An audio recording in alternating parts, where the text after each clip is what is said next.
我去找点东西，不是答应你了吗？他揉揉金玲的头发，笑着说，行了，回去歇着吧，就算睡不着也要歇一会儿，等天亮了再去找你爹吧。金玲拦下他的手，扭头切了一声，别别扭扭的点点头。魏无羡也不恼，抬起双臂伸了一个懒腰，摇摇晃晃的朝藏宝阁走去。金玲本以为自己不可能再睡过去了，可真正躺在榻上时，几日的奔波劳累，精神上的紧张和痛苦，还有数次的愤怒带来的损耗，还是让他立刻坠入了梦乡。再醒来时，天已经大亮了。这一次没有江厌离守在一侧，但榻边的矮桌上确实摆着一碗还温热的汤。金玲揉着眼睛坐起来，只觉得全身上下哪里都酸痛得不得了。这次真的算是做了很大的一件事了吧。他喝了汤，更衣，在额前点下朱砂，碰到那枚被他刻意收到盒子里的银铃时，忽地颤抖一下。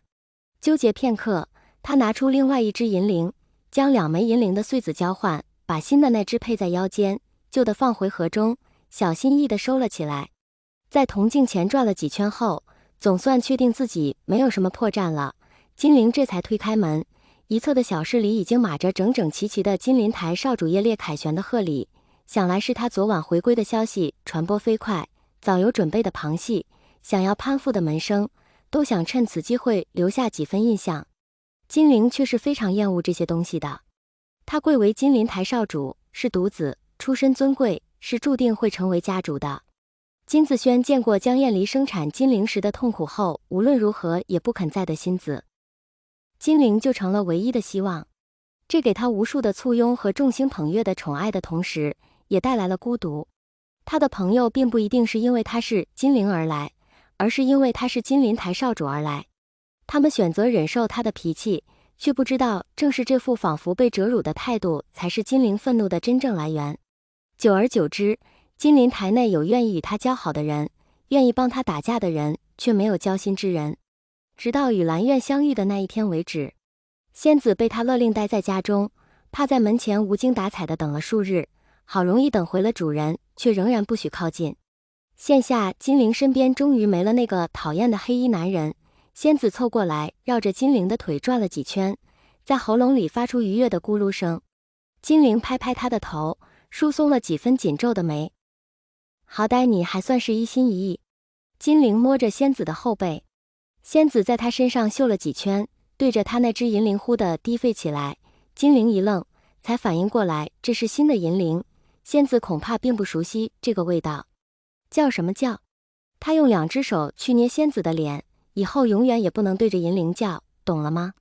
仙子摇摇尾巴，发出如婴儿般的呜呜声。忽的，金陵突然发觉自己身后出现一个人影。做什么呢？那人问。爹。金陵站起来，我正准备去找你。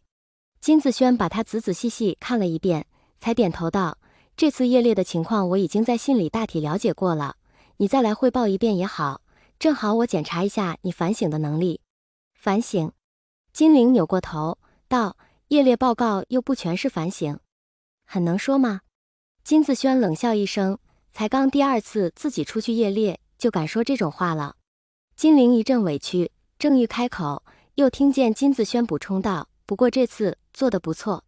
他的手在空中犹豫了一瞬，最终落在金陵的肩膀上。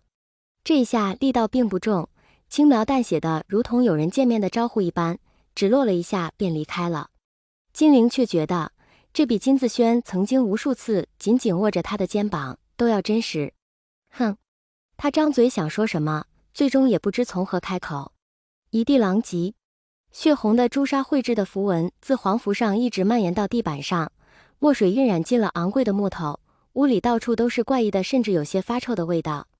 七零八落的零件，绘上复杂纹路又被重重抹去的丝绸，如同垃圾般被堆在一侧的玉石，还有另一边已经宣告彻底被糟蹋的破碎的珠宝。